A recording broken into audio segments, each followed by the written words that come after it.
शुभ सकाळ, good morning सर्वांना.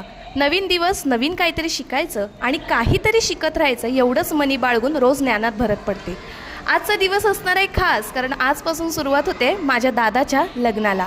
नेहमीप्रमाणे मी माझी बूस्टर पार्टनर माझी कॉफी घेऊन शाळेत जायला आणि आश्चर्याची बाब म्हणजे वर्गात जाताच माझ्या वर्गातल्या विद्यार्थ्यांनी आज माझ्यासाठी घरून बनवून फराळ आणला होता. मराठी विषयाचा धडा शिकवून झाल्यानंतर मुलांचा मी मजेशीर खेळ घेतला. आज पूर्ण दिवस व्यस्त असल्यामुळे फारशा रेकॉर्डिंग करता आल्या नाही. शाळा सुटल्यानंतर खरी परीक्षा होती ती म्हणजे आज घरी जाण्याची, कारण आज प्रचंड गर्दी. मला घरी पोहोचल्यानंतर बघते तर काय दादाच्या लग्नाचा मंडप रेडीच होता. आणि मग मी आली माझ्या मावशीच्या घरी. घरी येताच सुंदर असं मंडप घातलेलं होतं आणि पूर्ण रोषणाईने मंडप सजवलेलं होतं. आणि अशा प्रकारे आमचा मेहंदी कार्यक्रम चालू होतोय नवरदेवापासून.